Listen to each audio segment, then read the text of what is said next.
I want to emphasize one phrase in the gospel for today. No? First is, or a phrase, only son of his mother. And then, she was a widow. It's a very important detail from the Gospel of Luke in today's Gospel. The only son of his mother, she was a widow. To lose a husband is painful enough. But for a widow to lose her only son is tantamount in Jewish culture to wishing herself dead. Why? In a patriarchal society, ibig sabihin, ang nagro-rule ang mga lalaki at walang say ang mga babae.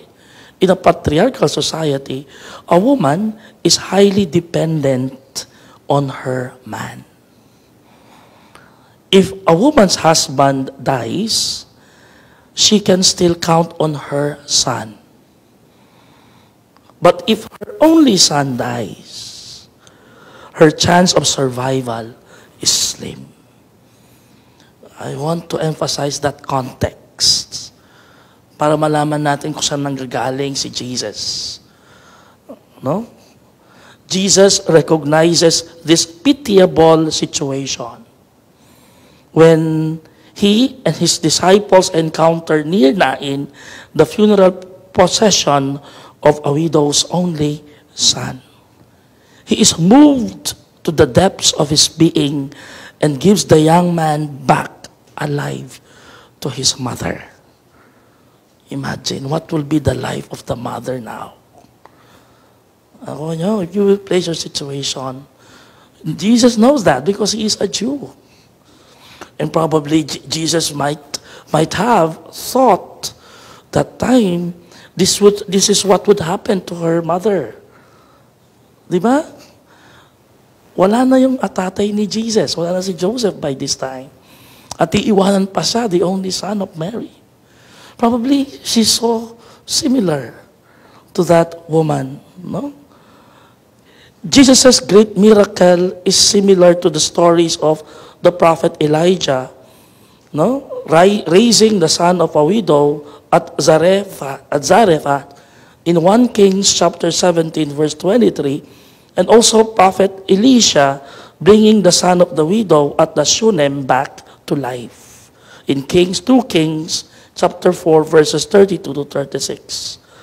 This miracle, great miracle, showed the magnificence of God through prophet Elijah and Elisha.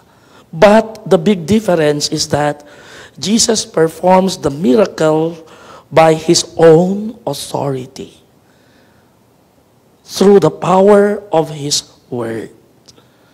No? Yun ang pagkakaiba nila ni Elisha at Elijah, because it was done by God through these two prophets. But this time, it is Jesus himself has the authority already, and through his word. The evangelist Luke stresses this by calling Jesus Lord. No, the only evangelist to speak of Jesus as Lord before the resurrection. The miracle depicts a God who is in solidarity with our sorrows. Yun ang significance nito. That God is with us in solidarity with our sorrows. God is not watching us from a distance, as a Bette Midler song goes. No, it's a wrong theology, di ba? Ang ganda pa naman ng kanta noon. God is watching us. God is watching us from a distance. That's wrong. Because God is not watching us from a distance, but God is in solidarity with us. Kaya nga siya Emmanuel eh. He is with us, among us, amidst us. No? God is moved by our sufferings. Ours is a God who joins us in our lowest moments. God comforts us in the midst of our struggles and shares with us the glory of Jesus' resurrection. My dear friends, God does not promise to remove our sufferings. But God promises to help us overcome them.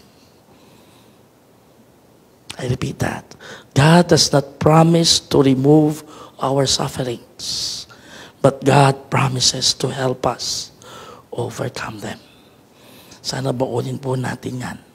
Na sa ganon, hindi natin masabi, nasaan ka, Lord, when I am suffering.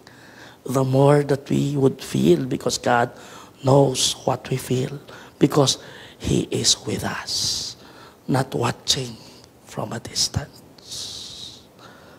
Amen.